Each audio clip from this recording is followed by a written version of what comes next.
happiest group for us. I promise I need the caffeine too. This is just for me, to keep me from wandering off. I want to value your time, and I want to thank you for allowing me just to come in and tell you a little bit about what's going on, and just allow you to ask some questions. It's been a busy 8 months for me, trying to come in, look around, see what y'all are doing, because there's a lot of wonderful things going on, and just try to evaluate and get your input about what do we do next? How do we keep being the best around? And that's hard. I mean, it is easy if we were broken somewhere to go in and say, hey, let's fix this a little bit. But the reality is, if you look at all of the schools, everyone's doing really well.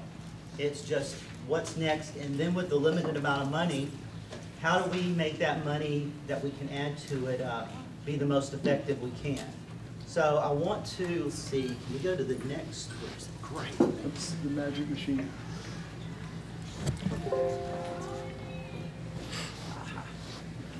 Here's some of the things that we started working on. Board goals are very important to me.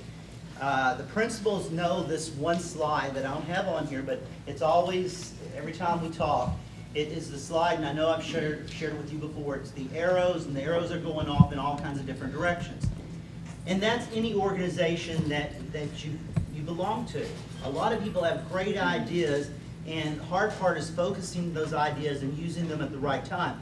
The board, our school board, great school board, but they were just the same. You had 7 people who, I have 7 bosses, and they're telling me to do 7 different things. Usually 21 different things, because they all have 3 or 4 different ideas. What I asked them to do this year that hasn't been done here is give us some goals that we can share with the principals, and we can publish them, put them out where everyone can see them. Because every year, the superintendent has goals, but the problem is, we don't share it. You can find David's goals anywhere, on the web page. Marcia couldn't find them. I mean, they're there, but we didn't know where they were. So we worked with the board, and we came up with really 4 goals. Our goals are to make sure that students are successful, and then we define that success by college, career, military readiness, and then we came up with some measurements. And we share the report card it's a scorecard with the principals, and maybe sometime either I can come by or you can share it with them, but it has some specific things that we measure. For instance, how many dual credit hours have we earned this year, and how many dual credit hours will we earn next year? And part of that message is getting people to understand that it just doesn't start at 9th grade. It really does start at kindergarten, 1st grade, and y'all make sure that it's really, people are ready for it when they get to Boerne High School. The other goal is, trying to remember now, customer satisfaction. And that's not just the parents out there, it really is you. Because I feel like central office should be a conduit to support whatever you do. And that's a little bit of a different mindset, and I'll give you an example. We started working with the principals about staffing, and the way I'm used to doing staffing is we talk, we find out how much we're going to grow, what different programs we can afford, and the principal asks for different things, and it goes to HR. And then we say, okay, Mr. Hungate, you have 58 staff members. What he does with those 58 staff members, that's up to him. He's the principal. He wants all 58 people to teach English.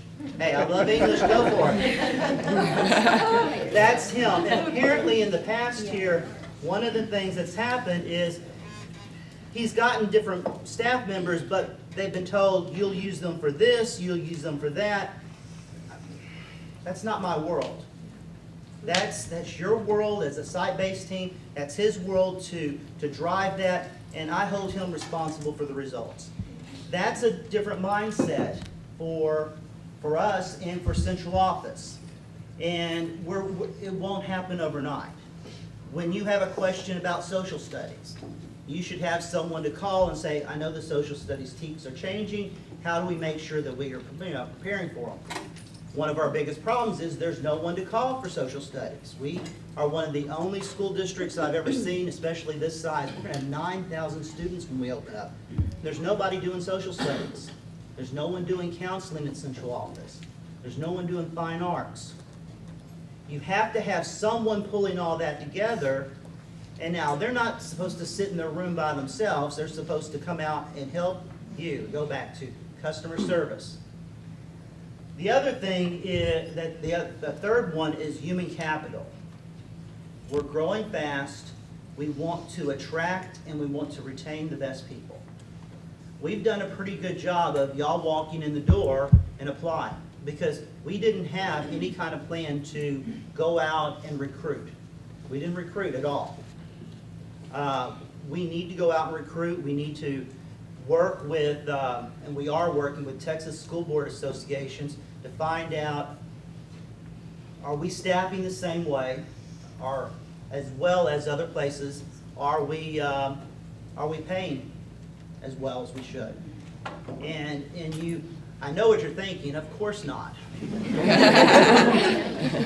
But I know that, and you know that. But the people in the community, some of them don't think that.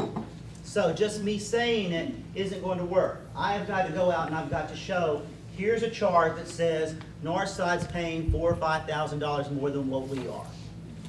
And I've got to make them believers, because I love working and living in Boerne. And there's some people in the community that think that's enough.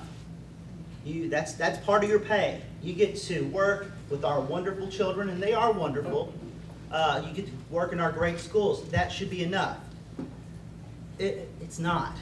You know, when you go to pay that electric bill, you want to take your children to eat at Taco Bell, because you can't afford anything else. You have to have it. So the board is dedicated to trying to close the gap. And not only trying to close the gap in pay, but also looking at something that's out of our control, your benefits.